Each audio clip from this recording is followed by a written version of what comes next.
नमस्कार। पॉलिटिक्स में आप सबों का स्वागत है। और आज हम पॉलिटिक्स में बिहार की उस पॉलिटिक्स की चर्चा करने जा रहे हैं जिस पॉलिटिक्स के सहारे समझा जा सकता है कि जो 14 जनवरी के बाद क्या वाकई में खेला होने वाला है। चिराग की चुप्पी, मांझी की मुस्कुराहट और कुशवाहा के साथ बगावत, आखिर ये रिश्ता कहलाता क्या है। इस तस्वीर को जरा गौर से देखिए। ये उपेंद्र कुशवाहा के विधायक की तस्वीर है जो आप कह रहे हैं कि राजनीति से संन्यास ले लेंगे, लेकिन कुशवाहा से अब हाथ नहीं मिलाएंगे। मतलब उपेंद्र कुशवाहा से हाथ नहीं मिलाएंगे। मतलब इस तरीके की दूरियां बढ़ गई है। वजह क्या है सबको पता है, और उस वजह के पीछे की वजह इस तस्वीर से समझा जा सकता है, क्योंकि यह तस्वीर अपने आप में बयां कर रहा है कि ये महोदय अपनी भाषा नहीं बोल रहे हैं, किसी का संरक्षण है या फिर कोई बोलवा रहा है। क्योंकि सियासत में परिवारवाद और पार्टी सुप्रीमो को सीधे चुनौती तब दी जाती है जब आपका कोई मजबूत आसरा आपको मिल जाए। मतलब उपेंद्र कुशवाहा के पार्टी में बगावत के जो स्वर दिख रहे हैं, उस स्वर को स्वर देने वाला कोई तो है, कोई ताकत है जो इसको स्वर दे रहा है। ऐसे में सवाल उठना लाजमी है कि 14 जनवरी के बाद उपेंद्र कुशवाहा की पार्टी रहेगी कि नहीं रहेगी, एक बड़ा सवाल है। ठीक उसी तरीके से चिराग सरकार गठन के बाद जिस तरीके से चुप्पी साधे हुए हैं और उनके विधायक के अंदर जिस तरीके की कुलबुली चल रही है, और बंगाल और यूपी में चुनाव लड़ने की जिस तरीके की उन्होंने घोषणा की है, बंगाल में उन्होंने अपने सांसद को जिम्मेवारी भी दे दी है, तो क्या वो एनडीए के, क्योंकि बंगाल में जाने का मतलब है हिंदी बेल्ट के वोटरों में सेंधमारी करना, जो एक बड़ा आधार वोट बीजेपी का है, और उसमें भी बिहार के वोटर। और अगर उस वोट में सेंधमारी के लिए चिराग बंगाल जा रहे हैं तो तनातनी स्वाभाविक है। वैसे दिल्ली वाली स्थिति, दिल्ली में एक सीट बीजेपी ने चिराग को दिया था, वो स्थिति हमें लगता है कि बंगाल में आने वाली नहीं है, लेकिन विवाद तो होगा।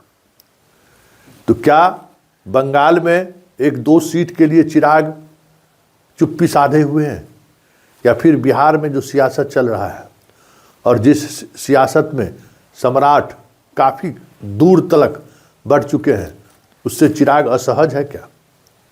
क्योंकि चिराग बीजेपी में जिस माध्यम से करीब, जब कभी भी कुछ ऐसा होता है तो जो उनके करीब हैं उनका सम्राट से 36 का आंकड़ा है, कई मौके पर देखने को मिला है। हालांकि दोनों हस्तिनापुर के ही सिपह सालार हैं, दोनों लठेती शाह के लिए ही करते हैं। लेकिन बात जब बिहार की सियासत की होगी तो उस सियासत में कहीं न कहीं मतभेद तो है।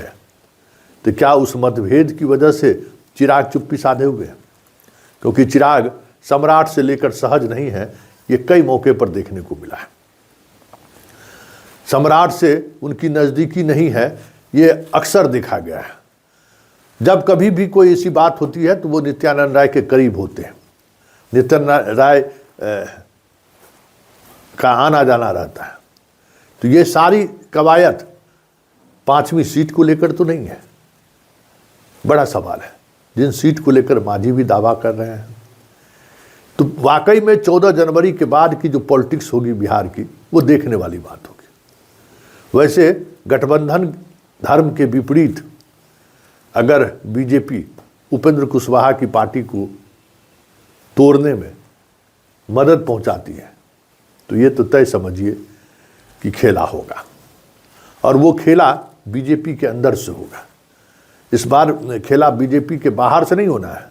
नीतीश खेला करेंगे ऐसा नहीं होता हुआ दिख रहा है। इस बार खेला बीजेपी के अंदर से होगा और ये खेला बंगाल चुनाव के बाद और तेजी से उभरता हुआ दिख जाए तो कोई बड़ी बात नहीं होगी, क्योंकि चीज़ें कुछ उसी तरीके से चल रही है। सम्राट चौधरी की चौधराहट को लेकर पार्टी के अधिकांश नेता असहज हैं, लेकिन शाह का भरोसा सम्राट पर है और सम्राट मुख्यमंत्री होंगे ऐसे दिखाने की कोशिश कई मौके पर किया गया है। आप देख भी सकते हैं कि नंबर 2 वही हैं और कई डिसीजन भी वो मुख्यमंत्री जिस तरीके से लेते रहे हैं उस तरीके से वो ले रहे हैं। क्या ये माना जाए कि मांझी की मुस्कुराहट, चिराग की चुप्पी और शाह के जो सियासत है उस सियासत के इतर उपेंद्र कुशवाहा की पार्टी में बगावत कुछ संकेत तो नहीं है? क्योंकि यह संकेत सिर्फ उपेंद्र कुशवाहा के पार्टी की नहीं है, यह संकेत कांग्रेस की तरफ के भी कई विधायकों के सम्राट के रिश्तों को लेकर चर्चा में है। खास करके वाल्मीकि नगर के विधायक को लेकर कांग्रेस के जो विधायक हैं उसकी तो सरेआम चर्चा हो रही है कि भाई ये कभी भी पाला बदल सकते हैं, बस संख्या बल की जरूरत है। तो क्या बीजेपी 14 जनवरी के बाद अपने बलबूते पर सरकार बनाने की बात तो नहीं सोच रही है? बड़ा सवाल है, क्योंकि अगर उपेंद्र कुशवाहा की पार्टी टूटती है, चिराग की असहजता को राज्यसभा सीट के माध्यम से सहज कर लिया जाता है और मांझी के जहाँ मझधार में है उस मझधार से अगर सम्राट बाहर निकाल कर उन्हें और 1-2 चीज़ें और देने का प्रस्ताव स्वीकार कर लेती है, तो क्या 14 के बाद बिहार के सत्ता का समीकरण बदलने वाला तो नहीं है? क्योंकि चीज़ें उसी तरफ बढ़ती हुई दिख रही है। हालांकि इसके लिए मोदी तैयार होंगे कि नहीं होंगे कहना मुश्किल है, क्योंकि मोदी किसी भी स्थिति में नीतीश को फिलहाल छोड़ने के मन में नहीं है या तैयार नहीं है। ये कई मौके पर देख चुके हैं।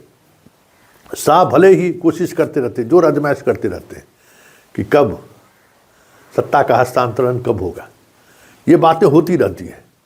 लेकिन एक बात जो सबसे महत्वपूर्ण बात है कि ये सारी कवायद, ये रिश्ता क्या कहलाता है, उपेंद्र कुशवाहा के पार्टी के अंदर बगावत की चिंगारी क्या सिर्फ उपेंद्र कुशवाहा तक ही तो सीमित नहीं है, ताकि उनका जो डिमांड है विधान परिषद का 1 सीट, राज्यसभा का सीट, वो उससे बीजेपी उस दबाव से मुक्त होने की कोशिश तो नहीं है? ये इन विधायकों की ये स्वर में स्वर मिलाकर बोलना, क्योंकि सियासत के कई डायमेंशन बिहार में इन दिनों चल रहे हैं। क्या उस डायमेंशन का ये संकेत तो नहीं है? फिलहाल जो उपेंद्र कुशवाहा सीटों को लेकर जो दबाव बनाने की रणनीति बनाने की स्थिति में ही ना रहे, क्योंकि आपके विधायक ही नहीं है, तो फिर उपेंद्र कुशवाहा की सियासत का होगा क्या? एक सवाल ये भी है। और चिराग के चुप्पी का नतीजा क्या होगा और मांझी के मझधार में फंसे होने का समाधान क्या होगा? 3 डायमेंशन है। उन तीनों डायमेंशन में 16 जनवरी के बाद स्पष्टता के साथ कई चीज़ें आपको देखने को मिल जाए तो कोई बड़ी बात नहीं होगी। पॉलिटिक्स में फिलहाल इतना ही। इजाज़त दीजिए, नमस्कार।